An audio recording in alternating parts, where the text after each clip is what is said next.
I just wanted to take this time off to really say two things. One, RIP to the dead animal in the middle of the street. And two, if it stayed this temperature in Michigan in the winter, I'd be okay with that. As opposed to like the negative death degrees that's probably on the way. What up? It's your boy, Alpha 13. And before we get to talking about it, no, this is not going to be another video about how my day is going, the process in which I take to get ready and on the trip to work. There's actually going to be a bit of a discussion here.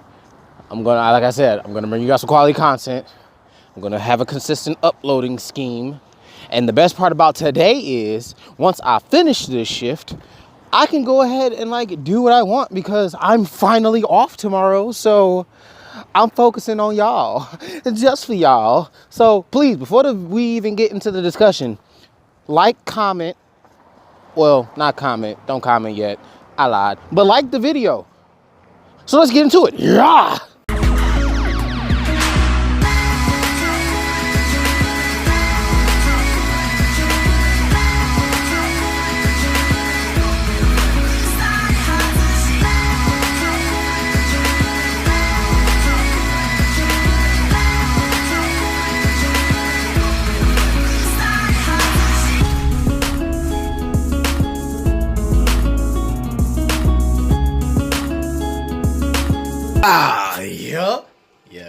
Yeah. I know how to do transitions now. Let's go ahead and get right into it. This right here is for all like the nerds out there, or even the non-nerd guys who like are slightly confused about what to do in this particular situation and what you're about to talk about today. Okay. This right here is the top 5 things you need to know when you are dealing with a female friend and or a I guess I could say a bi-curious female friend. I say this because of the, we just listen to the reasons and you'll see why I said it. Number 1, right here. Number 1, under absolutely no circumstances are you allowed to not be there for that female friend. Why? Let me explain it to you. As the male friend, you have a bit of an obligation to sit and be the guardian, the big brother, and in very, very, very rare circumstances, the temporary boyfriend. Because all of those things kind of tie into each other like this.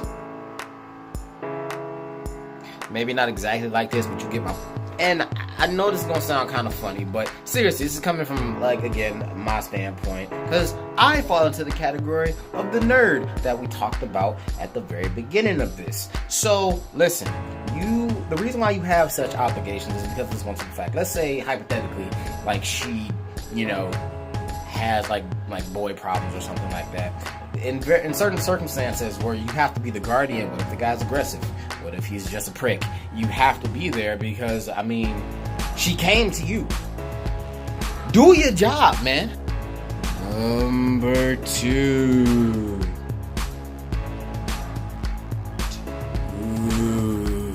Now, this one might be a little hard for certain people because for me at first, it was very hard. You have to be able to know how to... Why do I feel like that just don't sound right? Let me run that back. You need to be able to talk, like, for an extensive period of time. Because there's going to be moments where she'll bust in with one of these maneuvers. You will not believe what this heifer, Patrice, did today. Oh my God. Yeah. Correct me if I'm wrong, because I know I'm not.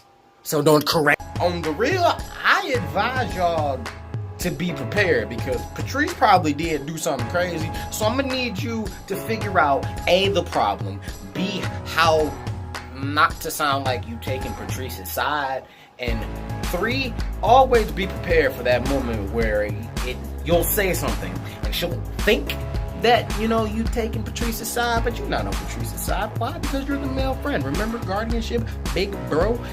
your fam. You got to know what side you are on. You are her friend. You don't know Patrice. So therefore, you gotta talk. And it's gotta be extensive because it can get a little out of control. Number 3.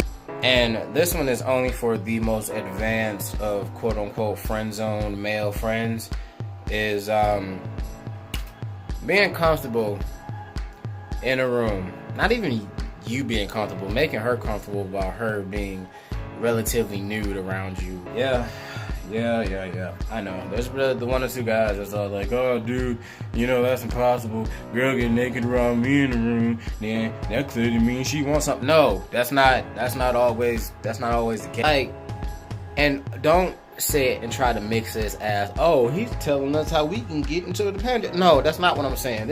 I say this because this is one fact. There are literally dozens of women around the world that, you know, you've seen videos about it. It's like, oh, why can't we just lay in bed naked and just chill? There are literally millions of women around the world that wish they had a male friend who was that comfortable to be around them. Yes, they are fully aware that you're going to potentially look, but it's the fact that you didn't react as any other typical guy. So you, as, I guess, a pro, you have to be able to, you know, be sitting, chilling, having a conversation. It's like, hey, you ready to go? She's clearly not gonna be ready half the time, so you gotta be like, oh, dang, right, slip. Like you gotta know how to handle yourself accordingly in those scenarios. You gotta have that moment where I said, oh, you also gotta be big. You have to be able to be like, okay, she's naked. Girl, hurry up, put some clothes on. Like, I'm serious. Like, you gotta know how to do these things. Now, numbers 4 and 5 are kind of like mixed into the same group in a way. So let's kind of like blend these together, like this. Like when you take like Jello and like mix it together. You ain't never did. Why am I still doing this? 4 and 5 in a way are a bit about. Well, they are about two things. One, respect. 2, alcohol. Because I'm going to just give you a scenario. And this is why I said you got to, you know, be prepared to be the friend of that quote-unquote bi-curious female as a friend. Put yourself in this situation. Let's say you going out, y'all drinking, having fun. It's all well and dandy. And then, you know, eventually you end up going back to either your place or her place. She gets a little bit too intoxicated. You might hear some things where it's like, oh, wow, I didn't know you felt that way. Or, wow, I didn't know you act like this while you're intoxicated. As the male friend, you have to know where to take that line between friend and, you know, no nobodies, and like, you know, completely cut that. Because you gotta think about it. If she's not saying any of this stuff while she's sober, then that means it's alcohol. Some people will be like, oh, a drunk person tells no lies. You can't necessarily say that, because in all truth and honesty, alcohol kind of diminishes your sense of reasoning. So things you typically wouldn't do while you're sober, you're not thinking like it's going to be a bad thing or have any repercussions while you're intoxicated. So, again, you go back, you sitting chilling, you hearing things, but let's go on this, like, the scenario where this is your friend of, say, like, relatively 6 odd years. At this point, she ain't going nowhere. Y'all friends to the end. That's just how that works. So, in these 6 odd years, not a single move has been made. Nothing has happened. Let's say you fall into the category of the male friend that's actually able to sit in the room and she trusts showing you her no bits. And you sit and you're calm, cool, and collective. You don't overreact like any other typical horny male would. And you know you're just chilling. But when she gets intoxicated and she's like fondling all over you, know when to stop, because it's not okay to, like, you know, go into that. That's just bad. Now, here's the thing I was talking about, bi-curious friend. I say the term bi-curious because let's say you're the male friend of a lesbian.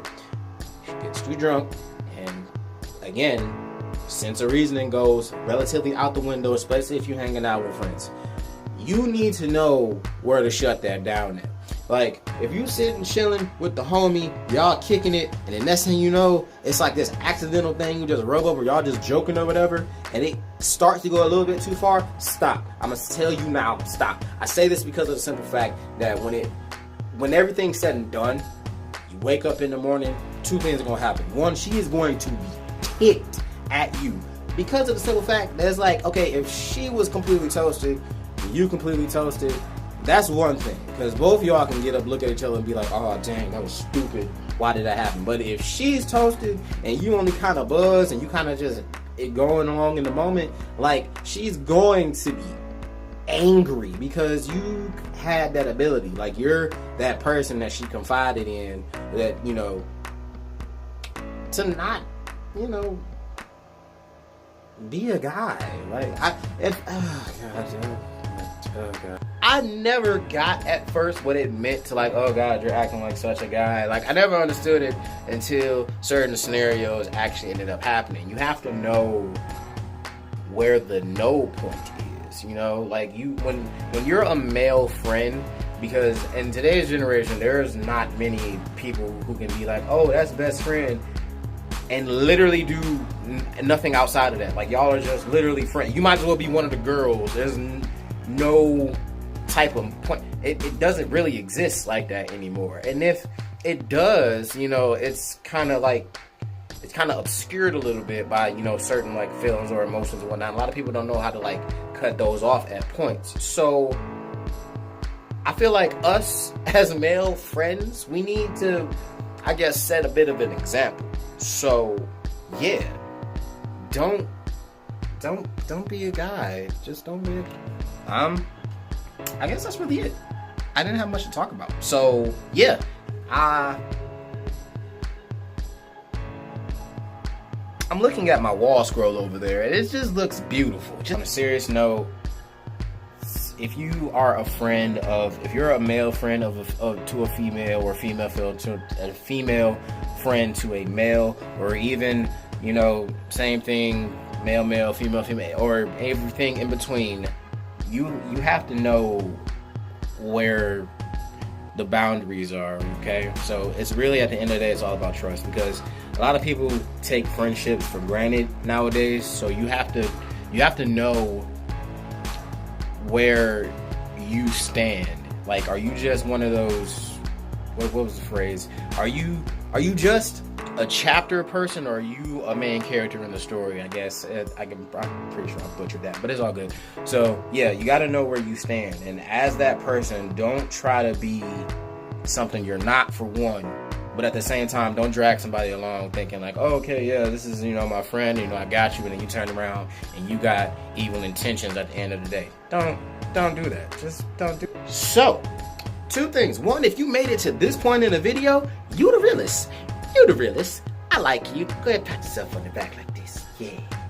Yeah. Second thing, if you liked this video, please, down below, like right under, I think over here or over there, either way, hit the like button or hit the dislike button. Either way, let me know, because if you hit the like button, it means I did an okay job.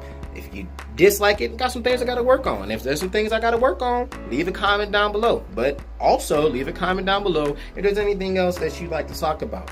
I personally am a bit of an optimist, so I'm relatively open-minded about some stuff. So if you want my opinion or just want to hear me ramble about some stuff, I can do that. I just can't really be all extra loud like I want to, because it's kind of late and I did just get off work. But I can be a bit more animated if you want me to be a bit more animated. I'm just saying. So, we gonna go ahead, go through the old school YouTube exit hookup. Please like, comment, share, and subscribe if you haven't already. Get your ticket to the Howling Theater and become a howler or howlette with your boy Alpha 13.